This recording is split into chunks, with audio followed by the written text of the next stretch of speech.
really the hallmarks of somebody who's collected the Nobel Peace Prize.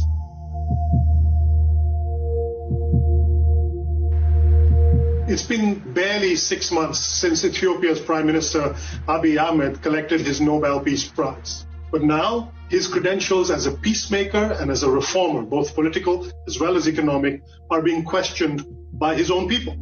In the past week, there's been an upsurge of political violence across Ethiopia, including in the capital of Addis Ababa. More than 160 people have died. This stems from the assassination of a very popular singer and political activist of the Oromo people, the largest ethnic group in Ethiopia. We don't yet know who assassinated him and why, but the Prime Minister's response to the protests was to bring in the military and order a crackdown. Political opponents have been arrested. The internet has been shut down. And these are not really the hallmarks of somebody who's collected the Nobel Peace Prize. There's also been criticism from human rights groups like Amnesty International, which have pointed to a pattern of extrajudicial killings in Ethiopia. This is much more in keeping with the old Ethiopia of the repressive government that preceded, and it runs against Abiy's own message of political tolerance, of openness, of freedom of expression. This is also coming at a particularly difficult moment for Abiy Ahmed because Ethiopia is facing its first great challenge to the economic success of the past couple of years.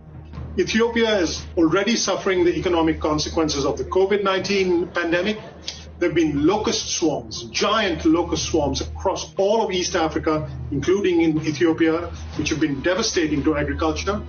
Add to all of these a big foreign policy crisis. Ethiopia is now in a war of words with Egypt over a giant dam project on the Blue Nile. Ethiopia says it needs this dam to provide its people with electricity as well as have some surplus electricity to sell to its neighboring countries.